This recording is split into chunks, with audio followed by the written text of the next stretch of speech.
بسمہ پر اس وقت اس کی ماں نے کالی چادر ڈال دی اور اسے حکم دیا کہ جرگے میں جانے کے لیے تیار ہو جائے۔ ہمیشہ کی طرح اس کے حکم کی تائید کرتے ہوئے بسمہ بغیر کسی مزاحمت اور وضاحت کے اٹھی اور ان کے ساتھ گاڑی میں آ کر بیٹھ گئی۔ ابھی کچھ دیر پہلے اس کے باپ کی جانب سے کال موصول ہوئی تھی، جس میں اس کی ماں کو ہدایت دی گئی کہ ڈرائیور کے ساتھ بسمہ کو تیار کر کے لے آئے اور جرگے میں اس کا نکاح سردار برہان سے پڑھایا جائے گا۔ سردار برہان کا بھائی بسمہ کے باپ کے ہاتھوں مارا گیا اور اب جرگے میں ونی کے مطابق بسمہ کو ونی کر کے برہان کے نکاح میں دے دیا جائے گا، جہاں وہ ہمیشہ کے لیے برہان کی غلامی میں چلی جائے گی۔ اس علاقے میں ونی ایک معمولی بات تھی، جہاں بسمہ کے گھر والے اس بات کے لیے آسانی سے مان گئے، وہیں بسمہ کو بھی انہوں نے اچھے لفظوں میں قائل کر لیا تھا، اور وہ بھی بنا مزید اس رسم کے بارے میں کچھ بھی جانے سردار برہان سے نکاح کرنے کے لیے تیار ہو گئی۔ جبکہ دوسری جانب سردار برہان اپنی شاندار پرسنالٹی کے ساتھ جرگے میں موجود تھا۔ اس وقت بھی اس کے چہرے پر سنجیدہ تاثرات کسی کو بھی خوف میں مبتلا کر سکتے تھے۔ سردار برہان اس علاقے میں خوف کا دوسرا نام تھا۔ سردار رئیس خان کا سب سے بڑا بیٹا، جو 30 سال کی عمر میں بھی بغیر شادی شدہ تھا۔ آج تک علاقے میں کئی کام جو اس سے وابستہ کیے جاتے، اس کے حوالے سے لوگوں کو ثبوت نہیں مل پائے۔ کچھ لوگ اس کے خلاف جانے کے لیے اٹھے بھی تو اس کے خلاف نہ ملنے والے ثبوتوں نے انہیں رکنے پر مجبور کر دیا۔ سردار برہان سے ہر کوئی خوف کھاتا، یہی وجہ تھی کہ وہ ابھی تک کنوارا تھا اور اس کی زندگی میں کسی عورت کا عمل دخل نہ تھا۔ علاقے کے لوگ اس کے بارے میں اچھی رائے نہیں رکھتے تھے۔ وجہ تھی اس کی سنجیدہ طبیعت اور بھڑکتا ہوا غصہ۔ اس کا غصہ بالکل آگ کی مان تھا، جس میں جلا کر وہ کسی کو بھی راکھ کرنے کی ہمت رکھتا۔ گاڑی رکی تو بسمہ کو گاڑی سے باہر نکالا گیا، جہاں برہان سوچ رہا تھا کہ وہ روتی سسکتی ہوئی کوئی لڑکی ہوگی۔ وہیں اسے یہ دیکھ کر سب سے پہلے حیرت ہوئی کہ وہ بہت کم عمر اور معصوم سی لڑکی تھی، لیکن اس کے باوجود اس کے چہرے پر خود اعتمادی تھی اور ذرا برابر خوف نہ تھا۔ اسے بتا دیا گیا کہ یہاں پر اس کے سردار کے ساتھ نکاح کا اعلان ہو چکا ہے، لیکن اس خبر نے بھی اسے خوفزدہ نہ کیا۔ اعتماد کے ساتھ چلتے ہوئے وہ سردار برہان کے مقابل آ کر بیٹھ گئی۔ وہ برہان سے عمر میں کافی چھوٹی تھی، لیکن اس کے باوجود اس کے چہرے پر اطمینان تھا۔ کچھ دیر کے بعد قاضی کی آمد ہوئی اور جرگے میں ہی ان دونوں کا نکاح ہو گیا۔ نفرت برہان کی اندر تک پھیل گئی۔ وہ جمشید خان کی بیٹی تھی اور وہ ہر حال میں اسے خود سے خوفزدہ اور روتا سسکتا ہوا دیکھنا چاہتا تھا۔ اس کے بھائی ولید کو مار دینے کے بعد وہ لوگ کبھی بھی پرسکون رہنے کے حقدار نہ تھے۔ نکاح ہوتے ہی بسمہ کی ماں نے اسے گلے سے لگاتے ہوئے بتایا کہ وہ ہمیشہ کے لیے سردار برہان کی حویلی میں جا رہی ہے، جہاں ہو سکتا ہے کہ ان دونوں کی ملاقات کبھی بھی نہ ہو۔ اس کی ماں پھر بھی اسے آخری دفعہ ملتے ہوئے آبدیدہ ہو گئی، لیکن وہ ابھی بھی بالکل پرسکون کھڑی تھی۔ اس کے چہرے پر اطمینان تھا اور آنکھوں میں بالکل خوف نہ تھا، جیسے وہ شروع سے سب کے لیے تیار ہو۔ برہان نے پلٹتے ہوئے ایک نظر اس پر ڈالی اور پھر گاڑی کے اندر چلا گیا۔ تھوڑی دیر کے بعد اسے بھی لا کر گاڑی کی پچھلی سیٹ پر بٹھا دیا گیا۔ گاڑی کو موڑتے ہوئے برہان کے سخت تاثرات کو اس کے باپ نے دیکھا۔ وہ جانتے تھے کہ برہان کبھی بھی نکاح اور ونی کے لیے تیار نہیں تھا۔ انہوں نے اس پر اپنی مرضی مسلط کی۔ وہ تو یہ چاہتا تھا کہ خون کا بدلہ خون بہا سے لیا جائے، لیکن انہوں نے ونی کا راستہ اختیار کیا۔ بابا، یہ آپ کا غلط فیصلہ ہے۔ ہمیں ولید کے قتل کے بدلے میں جمشید خان کا سر چاہیے تھا، نہ کہ یہ لڑکی جسے ہم حویلی میں لے جاتے اور پال پوس کر اپنی ذمہ داری میں رکھتے۔ یہ تو بدلہ نہ ہوا۔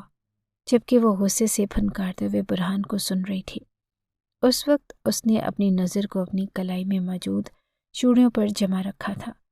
ولید اس دنیا سے چلا گیا ہے اور اب کسی کو مارنے سے وہ واپس نہیں آئے گا۔ میں چاہتا ہوں کہ ایک بار میں مر جانے سے بہتر ہے کہ جمشید خان بھی میری طرح اپنی اولاد کی جدائی میں تڑپ کر مرے۔ بابا، اس لڑکی کو میرے ساتھ ونی کر کے آپ نے حقیقت میں میرے ہاتھ باندھ دیے ہیں۔ اسے خود پر غصہ آ رہا تھا۔ نہ جانے کیوں اسے معلوم ہو رہا تھا جیسے وہ ایک بزدل مرد ہے۔ ونی قبائل کے درمیان ایک طاقتور رسم ہے۔ جانتے ہو کہ یہ موت سے زیادہ سخت ہے؟ یہ احساس ہی جمشید خان کے لیے تکلیف کا باعث بنتا رہے گا کہ اس کی بیٹی تمہاری گرفت میں ہے۔ تم جو چاہو اس کے ساتھ کر سکتے ہو۔ تم اس کے حکمران بن چکے ہو اور اب وہ ساری زندگی جمشید خان کو نہیں مل پائے گی۔ وہ آپس میں یوں بات کر رہے تھے جیسے کہ وہ ان کے درمیان موجود ہی نہ ہو۔ یہ سوچتے ہوئے اس کی آنکھوں کے گوشے نم ہونے لگے۔ اس کے باپ نے نہ صرف ایک انسان کا خون کر دیا بلکہ اس کے بدلے پھر اپنی جان سے پیاری اور لاڈلی بیٹی کو ان کے حوالے کر دیا۔ کیا یہ اذیت کم تھی اس کے لیے؟ برہان نے سنجیدگی کے ساتھ خاموشی اختیار کر لی۔ اس نے دل میں پختہ ارادہ کر لیا کہ وہ اس لڑکی کو ہمیشہ اپنی قید میں رکھے گا اور جمشید خان لمحہ بلمحہ اس کی جدائی میں تڑپتا رہے گا۔ گاڑی حویلی کے اندر داخل ہوئی اور بسمہ دھڑکتے ہوئے دل کے ساتھ اس بڑی حویلی کو دیکھنے لگی۔ وہ جانتی تھی کہ یہاں پر اس کے ساتھ بہترین سلوک نہیں کیا جائے گا، لیکن اب یہ سب کچھ اس کا مقدر تھا اور اس نے تسلیم کر لیا۔ گاڑی سے اترتے ہی برہان کو ایک کال موصول ہوئی اور وہ موبائل کان سے لگا کر ایک سائٹ پر چلا گیا، جبکہ وہ رئیس خان کے پیچھے ہی آہستہ قدموں سے چلتی ہوئی حویلی کے اندر چلی گئی۔ اس وقت اس کا دل خود کو ثابت قدم رکھنے کی تلقین کرنے کے باوجود مسلسل کپکپا رہا تھا۔ اس پر کپکپی طاری تھی، لیکن اس نے اپنے چہرے سے کچھ بھی ظاہر نہ ہونے دیا۔ جو بھی تھا، اس نے رئیس خان کی فیملی کے بارے میں ہمیشہ لوگوں سے اچھا ہی سنا تھا، لیکن برہان کے سخت رویے اور غصے سے ہٹ کر وہ یہاں کسی کو بھی نہیں جانتی تھی، اور لاؤنج میں اس کی جانب رئیس خان نے پلٹ کر دیکھا اور ان کے دیکھتے ہی اس نے نظریں جھکا لی۔ جب وہ ان کی جانب بڑھے، لڑکی، تم یہاں پر کوئی نکاحی عورت نہیں ہو بلکہ ایک نوکرانی ہو، ہمیشہ اپنی حیثیت کو یاد رکھنا۔ ان کا لہجہ اچھا خاصا سخت تھا۔ اس میں بے اختیار ہی جی کہتے ہوئے سر جھکا لیا۔ وہ اسے تلقین کر رہے تھے کہ تم آج کے بعد اس گھر کے سارے معاملات سنبھالو گی اور برہان سے دور رہو گی، کیونکہ تم اس کی حقیقی بیوی نہیں بلکہ ونی میں آئی ہوئی لڑکی ہو۔ وہ خود اپنی حیثیت سے اچھی طرح واقف تھی۔ کچھ دیر کے بعد ایک 19 سالہ لڑکا سیڑھیوں سے اترتے ہوئے دکھائی دیا، جو اسے حیرت سے دیکھ رہا تھا۔ کچھ دیر وہ رئیس خان کے ساتھ کسی موضوع پر آہستہ آواز میں بحث کرتا رہا، لیکن اس نے کان دھرنے کی بجائے اپنے قدم پیچھے ہٹا لیے۔ رئیس خان ان کو چھوڑ کر کمرے میں چلے گئے۔ اسے یہ جان کر حیرت ہو رہی تھی کہ یہاں بھی اس کی ہم عمر کوئی لڑکی یا عورت موجود نہیں تھی۔ اس کی ماں نے اسے بتایا کہ برہان کے 5 بھائی ہیں، جہاں 2 بھائی بیرون ملک تعلیم حاصل کرنے کے لیے گئے ہیں، وہیں پر گھر میں 3 بھائی موجود ہوتے، جن میں اس وقت برہان سب سے بڑا ہے۔ ولید کی ڈیتھ ہو چکی ہے اور پھر 19 سالہ احمد۔ رئیس خان اندر چلے گئے۔ جب اسے اپنے اوپر نظروں کی تپش محسوس ہوئی تو اس نے نظریں اٹھا کر احمد کو دیکھا، جو شاطرانہ نظروں سے اسے گھور رہا تھا۔ پہلی بار اس کے دل میں دھڑکن بے ترتیبی سے تیز ہوئی۔ اس نے نہ جانے کس احساس کے تحت پلٹ کر برہان کو دیکھا، لیکن اسی وقت ولید تیزی سے چلتے ہوئے اس کے قریب آیا اور اس کا ہاتھ سختی سے موڑتے ہوئے اسے اپنی جانب کھینچ لیا۔ تم یہاں پر میرے بھائی کے قاتل کی بیٹی بن کر آئی ہو، میں تمہیں بتاؤں گا کہ اصل سلوک تمہارے ساتھ کیا کیا جائے گا۔ پہلی بار بسمہ کا دل بے ترتیبی سے دھڑکا اور اس کے چہرے پر خوف اور ہراس پھیل گیا۔ ولید نے اسے گھسیٹتے ہوئے دیوار کے ساتھ لگا دیا اور وہ زور سے چیخ پڑی، میں تمہارے ساتھ وہ سب کچھ کروں گا کہ تمہارا باپ تمہیں دیکھتے ہی تڑپ کر مر جائے گا۔ وہ سختی سے اس کے بازو موڑے اسے دبوچے کھڑا تھا۔ جب برہان اندر داخل ہوا اور اسے دیکھ کر سخت نظروں سے گھورنے لگا، احمد، یہ کیا حرکت کر رہے ہو؟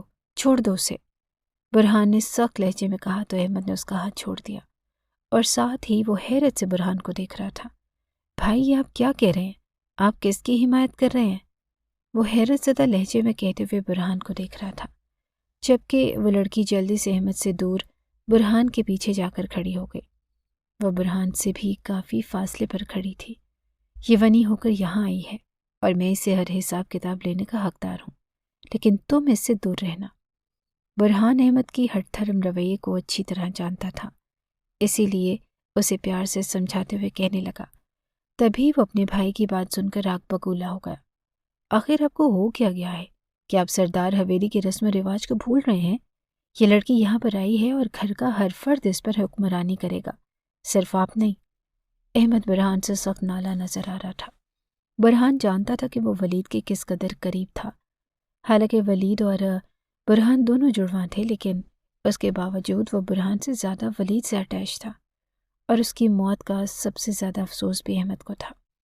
کتنے ہی دن احمد کمرے سے باہر ہی نہ آیا، لیکن یہ سب کچھ غلط تھا جو وہ اس لڑکی کے ساتھ کرنے جا رہا تھا۔ اگر تمہیں اس لڑکی پر حکمران بننے کا اتنا ہی شوق تھا تو جرگے کے وقت کمرے سے باہر ہی نہیں آئے، برہان نے طنز کیا۔ اور احمد اس کی بات سن کر مزید آگ بگولا ہو گیا۔ کہیں ایسا تو نہیں کہ آپ اسے اپنی بیوی مان کے بیٹھے ہیں؟ برہان کو معلوم ہو چکا تھا کہ اس سے بحث کرنا بالکل بیکار ہے، اس لیے وہ کلثوم بیگم کی جانب مڑتے ہوئے انہیں دیکھنے لگا۔ امی، آپ مجھ پر یقین رکھیں، میں آپ کے کھوئے ہوئے بیٹے کا ہر پل حساب لوں گا۔ انہوں نے ایک نظر اس سہمی ہوئی لڑکی کو دیکھا اور ان کے ذہن میں آج سے تقریباً 35 سال پہلے کا منظر دوڑ گیا۔ وہ بھی اس گھر میں رئیس خان کے ساتھ ونی ہو کر آئی تھی۔ پہلی بار انہیں اس لڑکی میں اپنی پرچھائی نظر آئی۔ وہ ٹوٹ چکی تھی کیونکہ حویلی کے مکینوں نے انہیں توڑ دیا تھا۔ رئیس خان پہلے سے شادی شدہ تھے اور وہ شادی انہوں نے اپنی مرضی سے کی تھی۔ اس گھر میں آنے کے بعد اس گھر میں جتنے مظالم توڑے جا سکتے تھے توڑے گئے۔ چاہے رئیس خان ان کے ساتھ اچھا رویہ اختیار کرتے تھے، لیکن ان کے بہن بھائیوں نے کلثوم بیگم کو ہر پل تحقیر آمیز لہجے اور آزمائشوں سے گزارا۔ ہر رات سونے کے بعد ہر صبح ایک نئی قیامت ان کی منتظر ہوتی۔ انہیں رئیس کے قریب بھی نہیں جانے دیا جاتا اور رئیس خان کی بیوی تو ہر وقت اس پر بے دریغ ستم کرتی۔ ساری زندگی انہوں نے ظلم و ستم سہتے ہوئے گزار لی۔ جب رئیس خان کی بیوی اور ان کو ہمیشہ کے لیے چھوڑ کر چلی گئی، تب وہ کچھ حد تک کلثوم بیگم کی جانب متوجہ ہوئے۔ سب سے پہلے 2 جڑواں بیٹے اور پھر یکے بعد دیگرے 5 بیٹوں کی پیدائش کے بعد ہی انہیں اس حویلی میں وہ مرتبہ حاصل ہوا جو سرداروں کی بیوی کو حاصل ہوتا تھا، وہ بھی شاید اسی لیے کیونکہ اب وہ 5 بیٹوں کی ماں تھی۔ مقدر نے اب آ کر ان سے ولید کو چھین لیا۔ اس لڑکی کو دیکھ کر ان کی آنکھوں کے گوشے نم ہونے لگے۔ میں آپ کے درد کو سمجھ سکتا ہوں، لیکن آپ کے سامنے میں اس لڑکی پر ہر لمحہ زندگی تنگ کر دوں گا، لیکن اس گھر میں کوئی اور اس پر حکمرانی نہیں کرے گا۔ احمد کو اپنے بھائی کی بات پر ذرا برابر یقین آیا۔ اسے 100% یقین تھا کہ اس کا بھائی مردوں کے سامنے مردانگی دکھاتا ہے، لیکن وہ جانتا تھا کہ وہ اس لڑکی کو کبھی کچھ نہیں کہہ پائے گا۔ میرا بیٹا اللہ کے حکم سے خدا کے پاس چلا گیا ہے۔ اگر تمہیں بدلہ لینا ہی تھا تو کسی مرد کے مد مقابل آ کر لیتے۔ ایک مظلوم سے کم عمر لڑکی پر پہاڑ توڑ کر تم کون سے بدلے حاصل کرو گے؟ یہ سب کچھ پاپا کی مرضی سے ہوا ہے۔ میں تو چاہتا تھا کہ کھڑے کھڑے جمشید خان کو ختم کر دو، لیکن بابا نے ونی کا انتخاب کیا اور اس لڑکی کو میرے ساتھ باندھ دیا۔ میں نہیں چاہتی کہ تم اس لڑکی پر بے وجہ ظلم و ستم کرو۔ بھلے ہی اس کے باپ سے ملنے نہیں دیا جائے گا، لیکن پھر بھی اس کے ساتھ کوئی بھی جانوروں جیسا سلوک نہیں کرے گا۔ اپنی ماں کی بات سن کر جہاں اسے شرمندگی نے گھیر لیا، وہیں احمد تو ہتھے سے ہی اکھڑ گیا۔ وہ بکتا چھکتا اپنے کمرے میں چلا گیا۔ اسے یقین نہیں تھا کہ اس کی ماں اور اس کا بھائی اس حد تک اس لڑکی کا ساتھ دیتے ہوئے ولید کو بھول جائیں گے۔ برہان نے ملازمت سے کہہ کر اسے ایک اسٹور نما کمرے میں منتقل کروا دیا اور اسے ہدایت کر دی کہ وہ آج کے بعد اسی کمرے میں رہے گی۔ اس کے علاوہ ملازمہ کے ساتھ مل کر وہ گھر کے سارے کام سر انجام دے گی۔ وہ کبھی بھی برہان کو خود سے منسلک نہ سمجھے، بلکہ وہ ونی میں آئی ہوئی ایک لڑکی ہے جس کی حیثیت صرف ایک ملازمہ کے برابر ہے۔ برہان خان نے اس پر واضح کر دیا کہ اگرچہ اس کی ماں نے نرم دلی کی وجہ سے اس کے ساتھ بے جاز ظلم اور سختی کرنے سے باز رہنے کا حکم دیا ہے، لیکن پھر بھی وہ اس کی ماں کے سامنے کم آئے۔ وہ نہیں چاہتا کہ اس لڑکی کو دیکھ کر اس کی ماں کا غم پھر سے تازہ ہو جائے۔ یہ حقیقت تھی کہ وہ دل سے اس لڑکی سے نفرت کرتا تھا۔ اس حویلی میں ایسا کوئی قانون نہ تھا جو شرعی قوانین کی خلاف ورزی کے تحت بنایا گیا، اسی لیے وہ یہی چاہتا تھا کہ مرد کی مردانگی کا بدلہ مرد کے مد مقابل آ کر لیا جائے، نہ کہ اس کے گھر کی کمزور عورتوں سے۔ اسے ہدایت کرتے ہوئے ملازمہ کے ساتھ بھیجنے کے بعد وہ احمد کے کمرے میں آ گیا۔ احمد اسے شدید غصے میں لگ رہا تھا۔ احمد، میں جانتا ہوں کہ تمہیں میری بات سے سخت اختلاف ہے، لیکن میں ایک مظلوم عورت پر ہاتھ ڈالنے کی تمہیں اجازت نہیں دیتا۔ احمد نے پلٹ کر اسے دیکھا۔ بھائی، کیا ہو گیا ہے آپ کو؟ اس طرح کے لوگ جو دشمن کی تحویل میں آتے ہیں وہ کسی بھی عزت کے حقدار نہیں ہوتے، اور آپ یہ بات کیوں بھول رہے ہیں؟ برہان احمد کی حرکتوں سے اچھی طرح واقف تھا۔ آج تک گھر کی ملازمائیں بھی اس سے خوف زدہ رہتی۔ بظاہر وہ محض 19 سال کا تھا، لیکن غلط صحبت نے اسے کافی حد تک بگاڑ رکھا تھا، اور پھر سردار زادے کا جوش، وہ خود کو ہر ایک پر حکمران تصور کرتا۔ احمد، تم بات کو سمجھنے کی کوشش کرو۔ ونی میں ہی صحیح، لیکن میرا اسے نکاح ہو چکا ہے۔ اس پر جو کچھ کروں گا میں خود کروں گا، لیکن تم میری موجودگی یا میری غیر موجودگی میں اس سے دور رہو گے۔ وہ اسے سمجھاتے ہوئے باہر چلا گیا۔ جبکہ احمد نفرت سے بند دروازے کو دیکھتا رہا۔ نہیں، میں ہر حال میں اس لڑکی تک رسائی حاصل کروں گا۔ وہ جمشید خان کی بیٹی ہے اور میں جمشید خان کو اس کی اوقات یاد دلا کر رہوں گا۔ اس نے نفرت سے دیکھتے ہوئے دل میں سوچا، ابھی برہان کے فیصلے کے خلاف جانا اس کے لیے ناممکن تھا۔ وہ جانتا تھا کہ برہان صرف اسے سمجھانے کے لیے اتنی محبت سے بات کر رہا ہے، ورنہ تو حویلی کا ہر مکین اس کے غصے سے اچھی طرح واقف تھا۔ سٹور نما اندھیرے سے کمرے میں بیٹھتے ہوئے اس نے اپنے گھٹنوں پر ماتھا ٹکا دیا۔ مقدر نے اسے یہ دن بھی دکھانا تھا۔ اس کے بازو پر خراشی آ چکی تھی کیونکہ احمد نے اسے جارحانہ سے انداز میں کھینچ کر دیوار سے لگا دیا۔ ملازمہ اسے تھوڑا سا کھانا بھی دے کر گئی، لیکن اس وقت پریشانی اور خوف کی وجہ سے اس کے حلق سے ایک نوالا نہیں اتر رہا تھا۔ حالانکہ وہ دوپہر سے بھوکی تھی اور اس وقت اسے کھانے کی شدید طلب تھی۔ جانے اس کے باپ نے اپنی جان بچانے کے لیے اسے کیوں منع کر دیا، حالانکہ اس کا باپ اس سے بے حد محبت کرتا تھا۔ اس کی ماں بھی اسے بے دھڑک انجان لوگوں میں ہمیشہ کے لیے دے چکی تھی کہ اب ساری زندگی ایسے ہی گزر جائے گی۔ اس کی عمر صرف 13 سال تھی، لیکن ہر لڑکی کی طرح اس کی آنکھوں میں بھی خواب تھے۔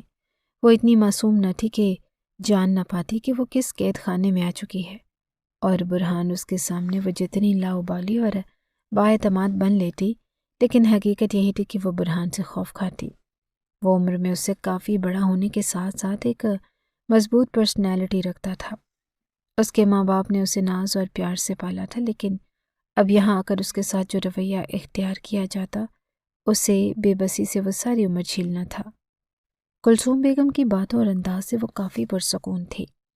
ان کی جانب دیکھتے ہوئے اسے اندر ہی اندر شدید دکھ نے گھیر لیا۔ وہ اپنے جوان بیٹے کے غم سے گزر رہی تھی، لیکن اس کے باوجود انہوں نے اس کے حق میں فیصلہ دے کر اپنے بیٹے کو بھی اس لڑکی کے ساتھ ظلم و ستم رکھنے سے روکا۔ رات اس نے کافی مشکل سے گزاری۔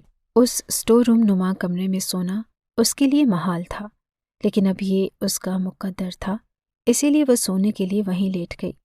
صبح ہوتے ہی ملازمہ نے اس کا دروازہ کھٹکھٹایا اور وہ جلدی سے اٹھ کر باہر آ گئی۔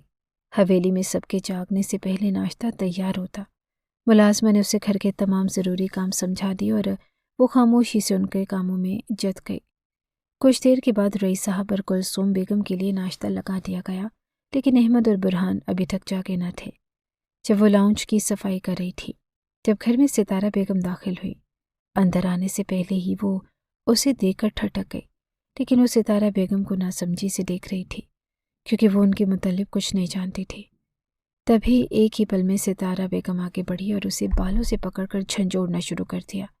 تم اس گھر میں اتنا پرسکون کیسے؟ تم لوگ میرا چاند سے زیادہ پیارا بیٹا کھا گئے ہو۔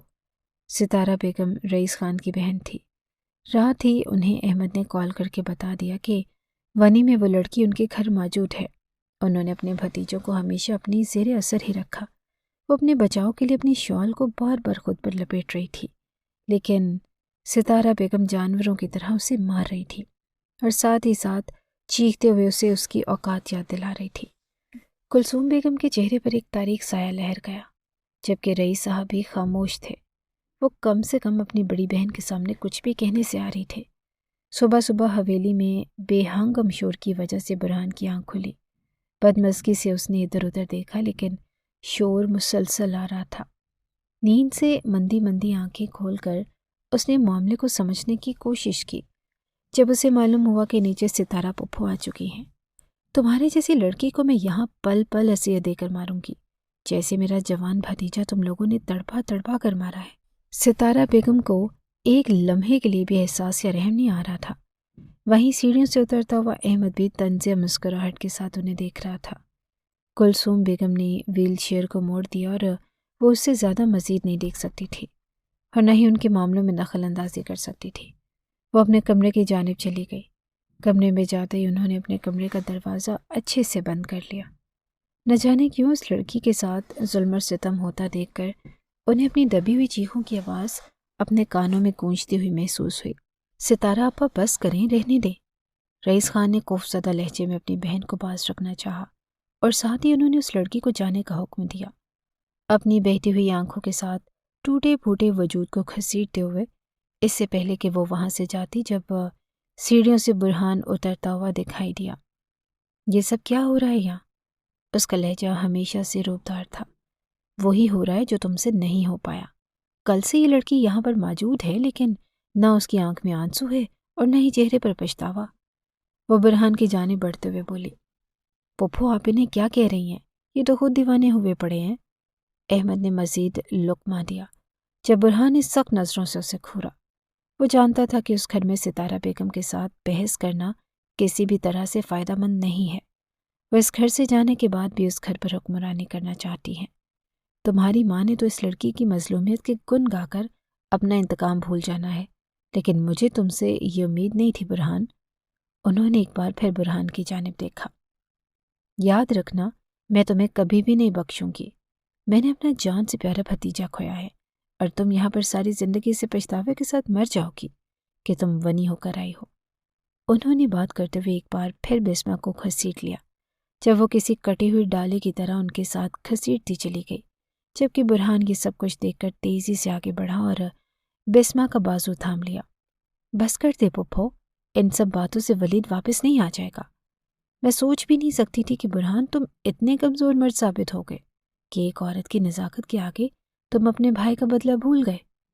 انہوں نے ڈائریکٹ برہان کی مردانگی پر چوٹ کی، جب اس کے چہرے کی رنگت بے پناہ سرخ ہو چکی تھی۔ میں صرف ایک عورت کی عزت اور نزاکت پر رحم کھا رہا ہوں، اپنے بھائی کی موت کو نہیں بھولا۔ اس کے سخت لہجے پر ستارہ بیگم خاموش ہو گئی جب اس نے پلٹ کر احمد کی جانب دیکھا۔ رئیس صاحب خاموشی سے یہ ساری کارروائی دیکھ رہے تھے۔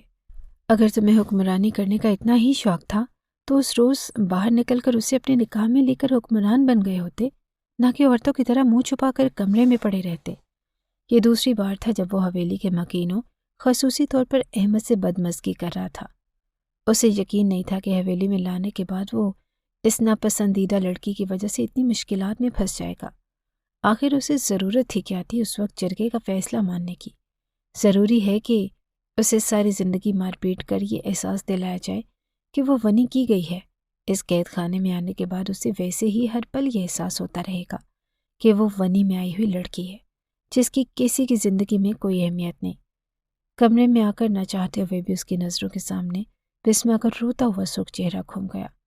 اسے حقیقت میں افسوس تھا اس لڑکی پر۔ یہ سچ تھا کہ برہان نے آج تک ہمیشہ جذبات میں آ کر ہی فیصلہ کیا۔ اس نے کبھی بھی خود کے ساتھ غلط کرنے والوں کو نہیں بخشا تھا، لیکن یہ معاملہ صرف اور صرف ایک عورت کا تھا، اور اس نے سوچ لیا کہ وہ ایک عورت کی عزت کو بچانے کے لیے کسی بھی حد تک جائے گا۔ وہ پورا دن ستارہ بیگم اس پر قہر ڈھاتی رہی۔ اگلے کتنے ہی دن سکون سے گزر گئے۔ احمد کی جانب سے کچھ غلط کیا گیا تھا اور حویلی میں بھی مکمل خاموشی تھی۔ ستارہ بیگم واپس چلی گئی اور ان کے ساتھ ان کا سخت لہجہ اور غصہ بھی۔ برہان کام کے سلسلے میں مصروف تھا۔ وہ اکثر اس کے سامنے کم ہی آتا یا پھر وہ نظر انداز کیے رکھتا۔ اس روز سب کے چلے جانے کے بعد وہ ہمت کرتے ہوئے کلثوم بیگم کے کمرے میں چلی گئی۔ نہ جانے کیوں اس کا دل کلثوم بیگم کی جانب ہمکتا تھا۔ اس کی دیکھ بھال کے لیے گھر میں ملازمہ موجود تھی، لیکن وہ چاہتی تھی کہ وہ ان کی دیکھ بھال خود کرے۔ اسی لیے اس روز ان کے کمرے میں چلی گئی، اور جب کلثوم بیگم بیڈ پر لیٹی ہوئی تھی، سب سے پہلے گھٹنوں کا درد اور پھر کچھ ایسے مسائل پیدا ہوئے جس کی وجہ سے وہ اپنے پیروں پر زیادہ تر چل پھر نہیں پاتی تھی۔ وہ سلام کرتے ہوئے اندر داخل ہوئے جب کلثوم بیگم نے ایک سنجیدہ نظر اس پر ڈالی، اور تبھی بسمہ کا سارا اعتماد جھاگ کی طرح بیٹھ گیا۔ کہیں اس نے آ کر غلطی تو نہیں کرتی تھی؟ نہ جانے کلثوم بیگم اس کے ساتھ کیسا رویہ اختیار کرتی۔ اگر آپ کہیں تو میں آپ کے پاؤں دبا دوں؟ اس نے لڑکھڑاتے ہوئے لہجے میں پوچھا تو کلثوم بیگم نے اس بات میں سر ہلا دیا۔ ان کے قریب ہی جگہ بناتے ہوئے وہ ان کے قدموں میں بیٹھ گئی اور اپنے نرم ہاتھوں سے ان کے پاؤں دبانے لگی۔ کلثوم بیگم کافی دیر اسے دیکھتی رہی اور پھر ان کی آنکھوں کے گوشے نم ہو گئے۔ وہ جانتی تھی کہ وہ یہاں پر اپنا کوئی نہ کوئی سہارا تلاش کرنے کی کوشش کر رہی ہے۔ شاید اس قید خانے میں اب اس کا دم گھٹتا ہے۔ انہوں نے سائڈ ٹیبل پر پڑی ہوئی ولید کی تصویر اٹھائی اور اس کے سامنے کر دی۔ بہت فرما بردار تھا، مجھ پر جان نچھاور کرتا تھا۔ ولید کی تصویر کو دیکھتے ہوئے وہ بتا رہی تھی اور ان کی آنکھوں سے آنسو گر رہے تھے۔ بسمہ کو ولید کو مسکراتا ہوا چہرہ دیکھ کر کافی افسوس ہوا۔ اس سب میں اس کا کوئی قصور نہ تھا، لیکن اس کے باوجود اسے شرمندگی نے گھیر لیا۔ اس کا باپ تمام عمر ایک عیاش طبیعت کا مالک رہا۔ اس کی ماں اس کے باپ سے بے پناہ محبت کرتی تھی، اس لیے اس کے ہر گناہ کو پس پشت ڈال کر اس کی پشت پناہی کرتی رہی۔ اپنی ہر دھرم طبیعت کی وجہ سے اور صرف اپنی ساکھ کو قائم رکھنے کے لیے اس نے اپنی بیٹی کو بھی ونی کر دیا، حالانکہ وہ اپنی بیٹی سے بے پناہ محبت کرتا تھا۔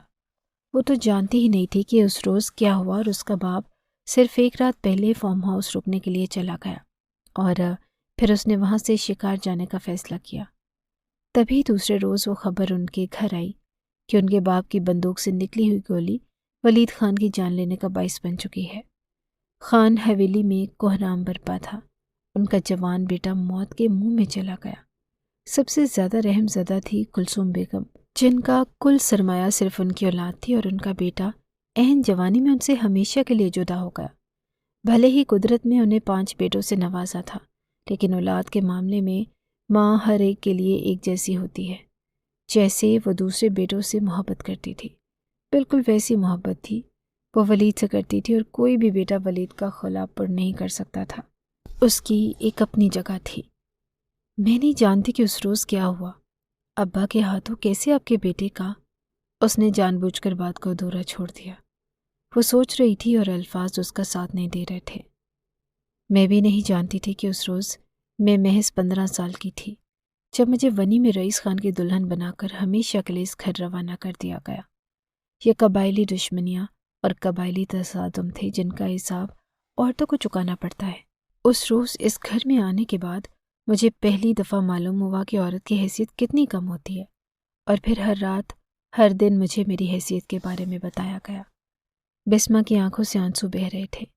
اسے یوں معلوم ہو رہا تھا جیسے کلثوم بیگم کے سامنے اس کے دکھ کچھ بھی نہیں۔ برہان بھلے ہی اسے اپنی بیوی نہیں سمجھتا تھا، لیکن پھر بھی وہ لوگوں کے سامنے ڈٹ کر اس کا دفاع کرتا اور دوسروں کو اس پر ظلم و ستم کرنے سے باز رکھتا۔ کافی دیر وہ کلثوم بیگم کے پاؤں دباتی رہی۔ ایک عجیب سے سکون نے اسے اپنی لپیٹ میں لے لیا۔ اسے یوں محسوس ہوا جیسے اس نے کچھ وقت اپنی ماں کے ساتھ گزار لیا۔ تھوڑی دیر کے بعد کلثوم بیگم کے آرام کی غرض سے وہ کمرے سے باہر آ گئی۔ داخلی دروازے سے اندر آتے ہوئے برہان نے اسے ایک نظر دیکھا اور پھر اس کے چہرے پر سنجیدگی پھیل گئی۔ وہ اس کی ماں کے کمرے سے کیوں نکل رہی تھی؟ یہ سوچتے ہوئے وہ کلثوم بیگم کے کمرے کی طرف چلا گیا۔ بسمہ نے بھی ایک نظر برہان کو دیکھا اور پھر تیزی سے کچن کی جانب چلی گئی۔ احمد اس وقت اپنے کمرے میں تھا جب اسے ستارہ بیگم کی کال موصول ہوئی۔ یہاں کے حالات کیسے ہیں شہزادے؟ بالکل ویسے ہی جیسے آپ دیکھ کر گئی تھی۔ یہ سنتے ہی ستارہ بیگم غصے سے آگ بگولا تھی۔ کاش ونی میں اس لڑکی کا نکاح برہان کی جگہ احمد سے ہو جاتا۔ انہوں نے اپنے ذہن میں ترکیب لڑاتے ہوئے احمد کو مہرے کے طور پر استعمال کیا، اور احمد جو پہلے ہی اس سب کی تلاش میں تھا ان کے غلیظ منصوبے کا حصہ بن گیا۔ وہ مکمل پلاننگ بتاتے ہوئے اسے قائل کر رہی تھی کہ، اور دوسری طرف احمد کے چہرے پر شیطانی مسکراہٹ پھیلتی جا رہی تھی۔ اب جیسا میں نے سمجھایا ہے تم نے بالکل ویسا ہی کرنا ہے۔ آپ فکر نہ کریں پپھو، اب آپ دیکھتی جائیں کہ میں کرتا کیا ہوں۔ احمد کی بات سن کر وہ خوشی سے کھل اٹھی۔ احمد حقیقت میں سرداری خون کا اثر رکھتا تھا اور یہ بات انہیں نہال کر دیتی۔ انہوں نے آج تک اس گھر میں کلثوم بیگم کو تسلیم نہیں کیا تھا، تو اس کل کی آئی ہوئی لڑکی کو کیسے تسلیم کر لیتی؟ یہ ان کی شان اور غرور کے خلاف تھا۔ اسی شام رئیس خان کو ستارہ بیگم کی جانب سے کال موصول ہوئی۔ کیسی ہیں آپا؟ رئیس خان ہمیشہ کی طرح بڑی بہن کی حیثیت سے ستارہ بیگم کی بے حد عزت کیا کرتے۔ ٹھیک ہوں رئیس، اس روز تم سے تفصیلاً ملاقات نہیں ہو سکی اور برہان کے ساتھ بھی اچھی خاصی بدمزگی ہو گئی، تو تم جانتے ہو نا کہ تمہاری آپا کا تمہارے اور تمہارے بچوں کے علاوہ دل نہیں لگتا۔ ان کی فکر کو دیکھتے ہوئے رئیس خان کے چہرے پر مسکراہٹ پھیل گئی۔ ارے آپا، آپ کل دوبارہ آ جائے، مل کر بچوں کے ساتھ دوپہر کا کھانا کھاتے ہیں۔ اذان اور شہیر بھی آپ کے متعلق پوچھ رہے تھے۔ میں نہیں آ سکتی، اس لیے تمہیں کال کی ہے کہ کل گھر کے تمام افراد کو لے کر تم نے دوپہر کا کھانا میرے ہاں کھانا ہے۔ انہوں نے کھانے کے متعلق انہیں ہدایت دی اور ساتھ میں بار بار یہ بھی سمجھایا کہ گھر کے تمام افراد کو آنا ہے۔ رئیس خان نے سب کو ان کی دعوت کے متعلق بتا دیا اور یہ ہدایت بھی دے دی کہ کل گھر کے تمام افراد دوپہر کا کھانا ستارہ بیگم کے گھر کھانے کے لیے چلیں گے۔ وہ جانتے تھے کہ ان کی بہن غصے کی تھوڑی تیز ہے لیکن دل کی بہت نرم ہے، اور یہی غلط فہمی ان کو لے کر ڈوبنے والی تھی۔ جبکہ یہ سنتے ہی پاس بیٹھے احمد کے چہرے پر ایک شاطرانہ مسکراہٹ پھیل گئی۔ گھر کے کسی بھی فرد نے اس کی مسکراہٹ کی جانب توجہ نہ دی۔ پھپھو کا یوں اچانک سب کو دعوت پر بلانا اور خصوصی طور پر ہدایت کرنا کہ سب کو لے کر آئیں، ورنہ وہ جب بھی دعوت پر بلاتی تو کلثوم بیگم کو نہ لانے کی تاکید کرتی۔ برہان کو تھوڑا عجیب لگا، لیکن پھر باپ کے چہرے پر پھیلی مسکراہٹ دیکھ کر وہ خاموش ہو گیا۔ وہ جانتا تھا کہ اس کا باپ ستارہ بیگم سے بے حد محبت کرتا ہے۔ اگلے دن وہ سبھی جانے کے لیے تیار تھے، اور خصوصی طور پر احمد حد سے زیادہ ایکسائٹمنٹ کا مظاہرہ کر رہا تھا۔ برہان کو ایک بار پھر عجیب تاثرات نے گھیر لیا۔ چاہے احمد کسی بھی پارٹی اور دعوت کو ان کے ساتھ اٹینڈ نہیں کرتا تھا، آج وہ اتنا ایکسائٹڈ تھا ستارہ بیگم کے گھر جانے کے لیے۔ واہ احمد، تم تو آج بڑے ٹھاٹ سے تیار ہوئے ہو، برہان نے اسے دیکھتے ہوئے مسکراتے کہا۔ جب احمد اس کی جانب دیکھ کر مسکرا اٹھا۔ آپ کو جیلس ہونے کی ضرورت نہیں بھائی، اس گھر میں آپ سے زیادہ ہینڈسم لڑکا موجود ہے۔ اس کی بات سنتے ہوئے برہان اس کے چہرے پر مسکراہٹ پھیل گئی۔ یہ اچھا تھا کہ احمد نے اپنی ضد کو چھوڑتے ہوئے اچھا لہجہ اپنا لیا تھا، ورنہ اس بدمزگی کے بعد ان کے درمیان کوئی اچھی بات نہیں ہوئی تھی، بلکہ احمد اسے کافی بدگمان نظر آتا۔ حویلی کے تمام ممبرز گاڑیوں پر ستارہ بیگم کے گھر کی جانب روانہ ہو گئے۔ بسمہ کے لیے یہ حیرت انگیز بات تھی کہ حویلی میں اس کے علاوہ احمد نے خاص ملازمہ کو ہدایت کر دی تھی کہ تمام ملازمائیں حویلی کے اندرون خانے سے چلی جائیں۔ اس کی یہ ہدایت سن کر بسمہ کے اندر عجیب سے وسوسے سر اٹھانے لگے، اور پھر دروازے سے نکلتے ہوئے اس نے جن نظروں سے بسمہ کو دیکھا، اس کی ریڑھ کی ہڈی میں سنسناہٹ سی دوڑ گئی۔ بے اختیاری اس نے دعا کی تھی کہ کاش برہان یہاں سے نہ جاتا، لیکن سبھی لوگ وہاں سے چلے گئے۔ کچھ دیر کے بعد اندرون خانے سے تمام ملازمائیں بھی چلی گئیں، اور وہ اکیلی رہ گئی۔ بجائے اس کے کہ وہ مرکزی دروازے کو اچھی طرح بند کر دیتی، وہ اسٹور روم نما کمرے میں چلی گئی اور اسے اچھی طرح بند کر کے اندر بیٹھ گئی۔ خوف کی وجہ سے اس کے چہرے کی پلاہٹ واضح تھی۔ بے اختیار ہی اسے اپنے والدین کا گھر یاد آنے لگا۔ کتنی پرسکون وہ رہا کرتی تھی، اور یہاں پر ہر لمحہ اس کا اسی خوف سے گزرتا رہا کہ نہ جانے کس لمحے میں اس کی عزت کو تار تار کر دیا جائے۔ حویلی کے کسی مکین سے اسے خوف نہیں آتا تھا، سوائے اس لڑکے کے جو ہمیشہ اسے آر پار ہوتی نظروں سے دیکھتا تھا۔ حالانکہ وہ برہان کے نکاح میں تھی، لیکن برہان اس کی جانب آنکھ اٹھا کر بھی نہیں دیکھتا تھا۔ جب سے وہ حویلی میں آئی، برہان اور وہ آپس میں ہم کلام تک نہ ہوئے۔ ستارہ بیگم کے گھر پہنچتے ہی ستارہ بیگم خوش دلی سے ان سے ملی۔ گھر میں بہترین کھانوں کا انتظام کیا گیا، اور اس وقت لاؤنج میں سبھی خوش گپیوں میں مصروف تھے۔ ستارہ بیگم کے دل میں یہ خواہش ہمیشہ انگڑائی لیتی رہتی کہ وہ برہان کے لیے اپنی بیٹی سمن کو پسند کرتی تھی۔ وہ چاہتی تھی کہ سمن ہی برہان کی بیوی بنے، لیکن برہان کے اکھڑے اکھڑے لہجے اور سنجیدہ طبیعت کی وجہ سے سمن اس سے دور ہی رہتی تھی۔ باتوں کے درمیان کسی کو اندازہ ہی نہ ہوا کہ احمد کب نامحسوس طریقے سے موبائل پر کال آنے کے بہانے باہر اٹھا اور پھر واپس ہی نہ آیا، جبکہ کسی نے بھی اس کی غیر موجودگی کو محسوس نہ کیا تھا۔ اس وقت گاڑی میں بیٹھ کر اس نے گاڑی باہر کی جانب موڑ دی۔ اس روز اس کے اور ستارہ بیگم کے درمیان یہی طے پایا کہ ستارہ بیگم ان سب کو دعوت میں بلائیں گی، اور تب احمد وہاں سے چلا جائے گا۔ اس روز اس نے اپنے غلط ارادوں کو تکمیل دینی تھی، اور مقابل کا دل عزت گنوانے کے خوف سے پہلے ہی لرز رہا تھا۔ خالی صندوق نما پڑے ہوئے باکس کو اس نے گھسیٹتے ہوئے دروازے کے آگے جما دیا۔ نہ جانے کیوں اسے محسوس ہو رہا تھا جیسے احمد واپس لوٹ آئے گا، ورنہ اسے کیا ضرورت تھی ملازموں کو یہاں سے بھیجنے کی۔ اور بالآخر ایسا ہی ہوا۔ گاڑی حویلی کے اندر داخل کرتے ہوئے وہ گاڑی سے اتر آیا۔ اس کے حکم کے مطابق کوئی بھی ملازمہ وہاں پر موجود نہ تھی۔ اب اس گھر میں وہ تھا اور بسمہ، وہ جو چاہے اس کے ساتھ کر سکتا تھا۔ اس نے ایک لمحے کے لیے بھی نہیں سوچا کہ وہ اس کے بھائی کے نکاح میں ہے یا اس کے بعد اس کے ساتھ کس طرح کا سلوک کیا جا سکتا ہے۔ وہ اندر بڑھا جب اسے وہ لاؤنج اور کچن میں نظر نہ آئی۔ کافی دیر اسے تلاش کرتا رہا اور پھر اسے پکارنا شروع کر دیا، جبکہ اپنے نام کی پکار کو سنتے ہی وہ لرز اٹھی تھی۔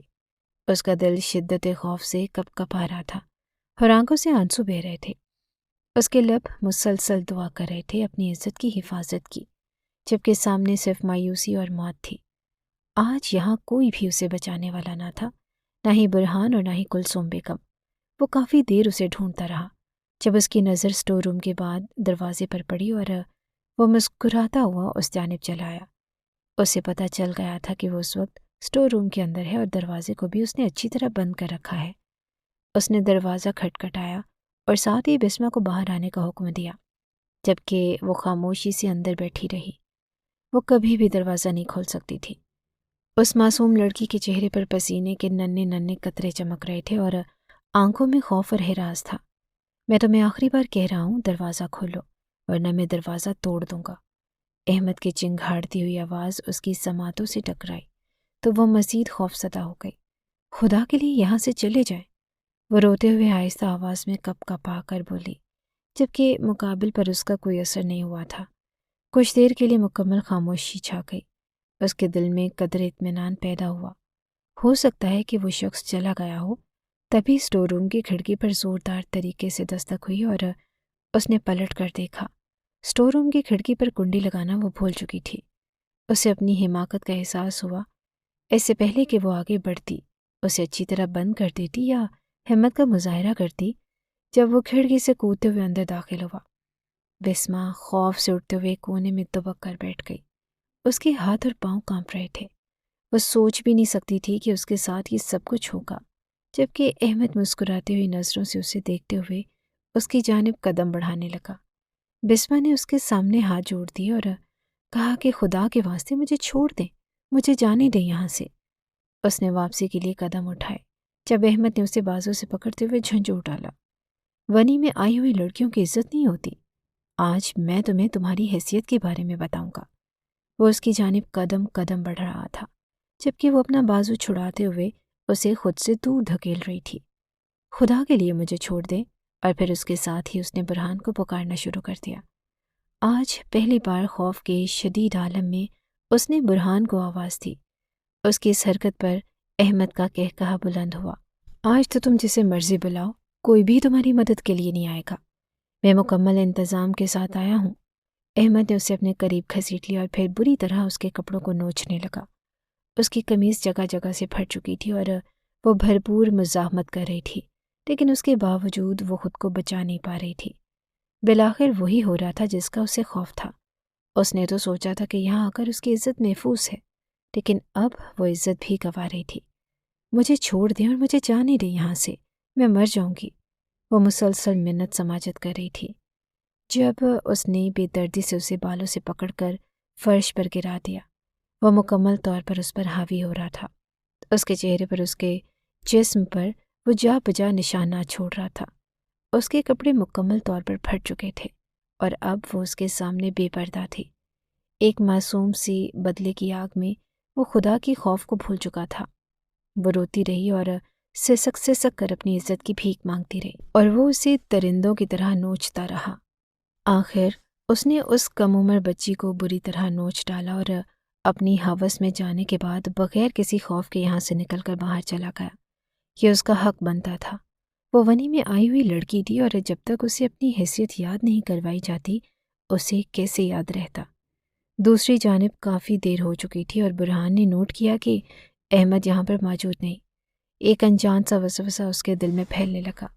اس نے احمد کے متعلق پوچھا تو سب نے لا علمی کا اظہار کیا، جبکہ پپھو مسلسل اس کی توجہ دوسری جانب مبذول کروانے کی کوشش کر رہی تھی۔ اس نے موبائل نکالا اور احمد کے نمبر پر لگاتار کالز کی، لیکن ایک بھی کال اٹینڈ نہ ہو پائی۔ اس نے گھر میں موجود گارڈز کو کال کی تو اس نے اسے بتایا کہ احمد صاحب کی گاڑی ابھی بھی یہاں سے نکلی ہے۔ برہان کو حقیقت میں اب اس سب کے متعلق اندیشے نے گھیر لیا۔ وہ جلدی سے اٹھا اور سب کے پوچھنے کے باوجود تیز قدموں سے باہر نکل آیا۔ اس وقت اس کا دل دھڑک رہا تھا۔ اس کی زندگی میں جتنے بھی غلط کام ہو چکے تھے، لیکن وہ نکاح کی اہمیت سے واقف تھا۔ نکاح ونی میں ہی صحیح، لیکن وہ اس کی عزت تھی اور وہ اس پر حکمران اور نگران تھا، اور اس کی حفاظت اس پر فرض تھی۔ اگر احمد نے کچھ اس طرح کی حرکت کی تو وہ اسے اور خود کو کبھی معاف نہیں کرے گا۔ وہ ابھی بھی مسلسل احمد کے نمبر پر کال کر رہا تھا، لیکن احمد ایک کال اٹینڈ نہیں کر رہا تھا۔ ستارہ بیگم نے رئیس صاحب کو اس کے وہاں سے چلے جانے پر اچھی خاصی سنا ڈالی۔ وہ بھی پریشانی سے کھانا کھانے کے بعد وہاں نہیں بیٹھ پائے اور کلثوم بیگم کو لے کر وہاں سے نکل آئے، جبکہ برہان ریش ڈرائیونگ کرتے ہوئے اس وقت گھر کے جانب رواں دواں تھا۔ حویلی میں گاڑی کھڑی کرتے ہی وہ جلدی سے گاڑی سے اترا اور حویلی کے اندر داخل ہو گیا۔ اسے یہ جان کر حیرت ہوئی کہ حویلی میں کوئی بھی ملازمہ موجود نہ تھی۔ رحمت الدین، اس نے پرانے ملازم کو بلند آواز میں پکارا۔ وہ بوتل کے جن کی طرح اس کے سامنے حاضر ہو گیا۔ اندرون خانے کی ساری ملازمیں کدھر ہیں؟ اس کا لہجہ پہلی بار کانپ رہا تھا۔ سرکار، اندرون خانے کی ساری ملازموں کو احمد صاحب چھٹی دے کر گئے تھے اور اس وقت اس کے سر پر حقیقت میں پہاڑ ٹوٹ پڑا۔ وہ جلدی سے الٹے قدموں چلتا ہوا اسٹور روم کی جانب آیا، جس کا دروازہ ابھی بھی سختی سے بند تھا۔ اس نے دروازے کو پیچھے دھکیلتے ہوئے اسے پکارنا شروع کر دیا اور کہا کہ دروازہ کھولو لڑکی، کیا تم اندر ہو؟ شدت جذبات سے اس کی اپنی آواز کانپ رہی تھی۔ آج وہ 30 سالہ مرد پوری طرح ہارا تھا۔ ایسا نہیں تھا کہ اسے اس لڑکی سے دلی لگاؤ تھا، بلکہ آج اس کی موجودگی اور نگرانی میں ایک لڑکی پامال ہو چکی تھی۔ اس نے شدت سے دعا کی کہ اس کا یہ اندیشہ سچ ثابت نہ ہو۔ کافی دیر وہ دروازے پر دستک دیتا رہا، جبکہ وہ اپنا پامال وجود لیے اندر بیٹھی تھی۔ شدت سے روتے ہوئے اس کا دل چاہ رہا تھا کہ وہ خود کو ختم کر لے۔ کتنی ہی دیر وہ بے یقینی سے اس کونے میں دبک کر خوف سے بیٹھی رہی۔ وہ لڑکی جس نے محض کم عمری میں اپنی عزت کو کھو دیا، وہ بھی ایک ایسے شخص کے ہاتھوں جو اس کے شوہر کا حقیقی بھائی تھا۔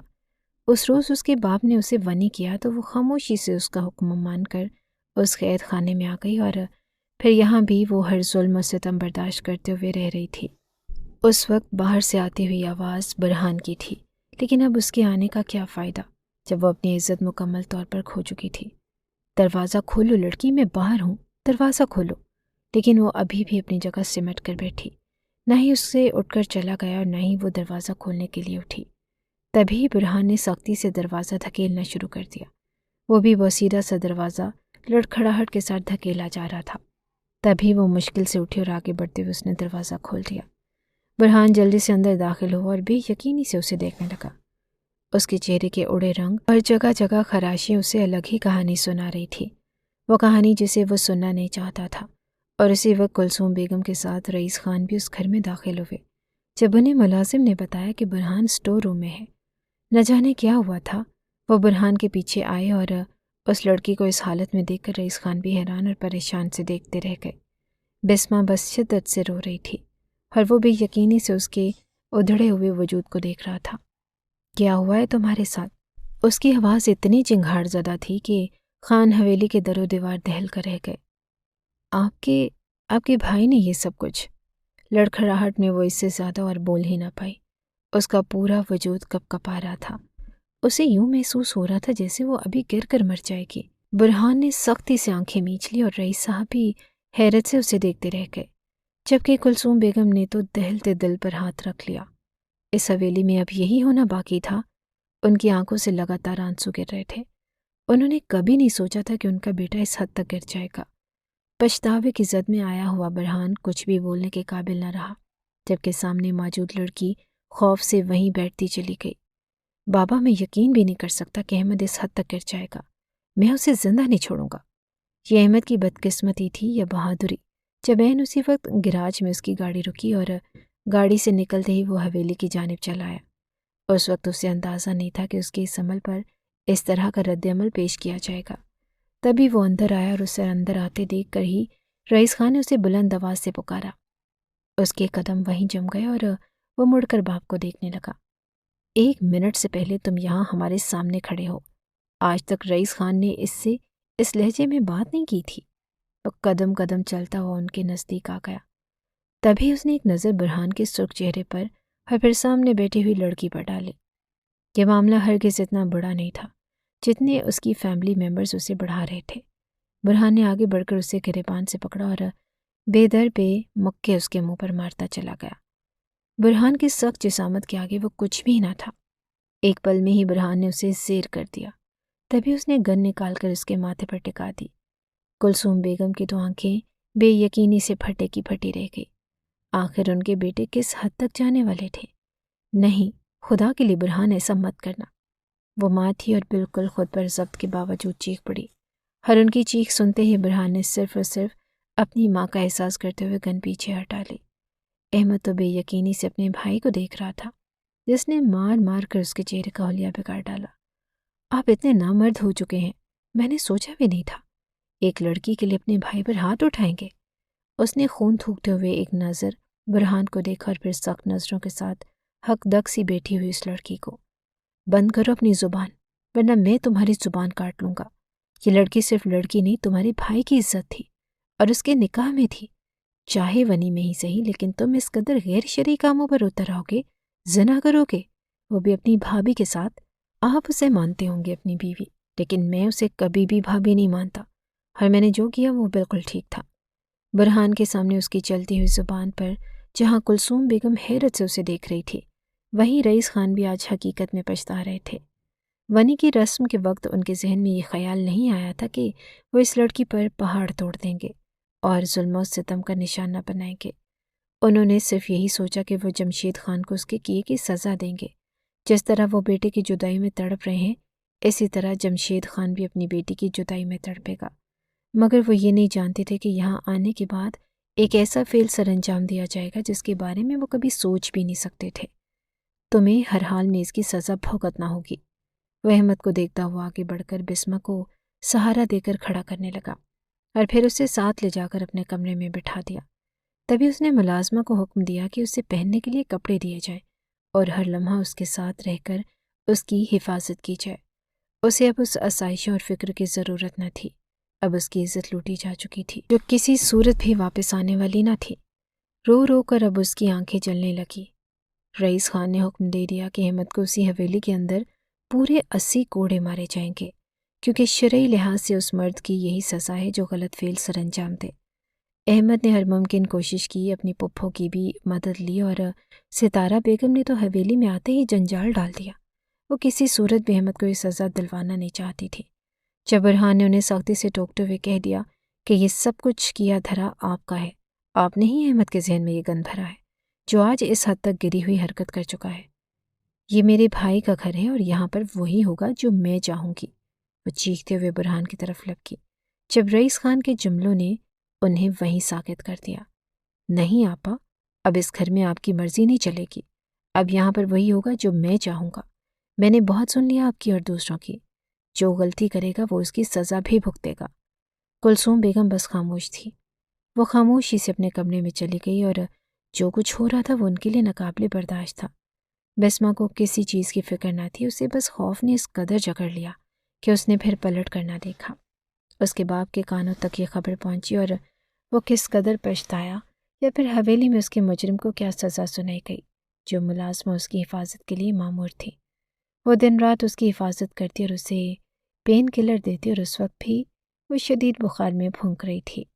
برہان تو خود کو اس کے ساتھ نظریں ملانے کے قابل نہیں سمجھتا تھا. بابا، آخر آپ ایسا کیسے کر سکتے ہیں؟ ایک غیر لڑکی کی وجہ سے آپ میرے لیے اس سزا کا انتخاب کریں گے؟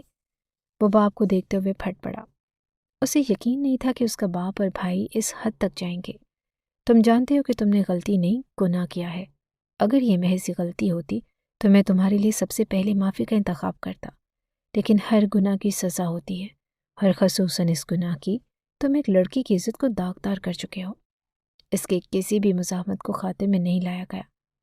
اس روز حقیقت میں برہان کی موجودگی میں ہی رئیس خان نے خود لون میں اسے کھینچتے ہوئے لے جا کر اپنے سامنے پورے 80 کوڑے لگوائے. ہر شخص نے اس روز رئیس خان کے انصاف کو دیکھا تھا. اس کی دردناک چیخوں کی آواز حویلی کے در و دیوار کو ہلا رہی تھی. جہاں ایک کوڑا لگنے پر وہ چیختے ہوئے لرز جاتا، وہیں اس کی چیخیں بسمہ کی سماعتوں سے بھی ٹکرا رہی تھی. لیکن اس کے باوجود اس کی آنکھوں سے آنسو موتیوں کی طرح گر رہے تھے. وہ لوگ خواہ جتنے بھی برے سہی، لیکن پھر بھی اس کے ساتھ کسی بھی طرح کی ناانصافی کے مرتکب نہیں ہوئے، سوائے اس لڑکے کے جسے اس کے باپ نے خود سزا دی تھی، اور اس کا شوہر جو پہلے اس نام کی حد تک بھی منسلک نہیں رکھتا تھا، آج ہر حالت میں اسے انصاف دلوانے پر تلا تھا. کتنی ہی بار وہ خود اس کے سامنے ڈھال بن کر کھڑا ہو گیا. اگر اس کی عزت چلی گئی تھی تو اس کے مجرم کی بھی عزت بحال نہیں ہو سکتی تھی.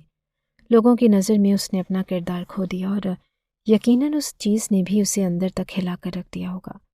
کیا ہو جائے اگر باپ اپنے مجرم بیٹے کو پکڑ کر خود سزا کے کٹہرے میں لے آئے اور اسے ایسی سزا دلوائی جو رہتے لوگوں کے لیے عبرت کا نشان بن جائے؟ آخر یہ سماج کب تک ونی جیسی رسموں کے خلاف جا کر کوئی فیصلہ کرے گا؟ آخر کب تک ایک عورت کو اس جرم کی سزا دی جائے گی جو جرم اس کے گھر کے مردوں سے ہوا ہے؟ برہان کافی دیر لان میں بیٹھ کر یہی باتیں سوچتا رہا اس روز اس نے پختہ ارادہ کر لیا کہ وہ اپنے نام سے منسوب اس لڑکی کو ہر حال میں وہ عزت اور مقام دلوائے گا جو وہ نہیں دلوا پایا۔ یہی سوچتے ہوئے وہ اندر داخل ہوا جب بسمہ بیڈ پر آنکھیں موندے لیٹی ہوئی تھی۔ اب وہ کافی بہتر تھی ذہنی اور جسمانی حالت سے، لیکن آج بھی اس کے چہرے پر وہ دردناک تحریر رقم تھی۔ اس کے معصوم سے چہرے کو دیکھتے ہوئے اس نے خود سے پختہ عہد کیا وہ اس چہرے پر ایک بار پھر وہ شوخی لے آئے گا جو شوخی اس نے جرگے میں دیکھی۔ ایک عورت کو عزت کے علاوہ اور کچھ بھی نہیں چاہیے ہوتا، اور یہ اس وقت اب اس کا محرم ہی اسے دلوا سکتا ہے۔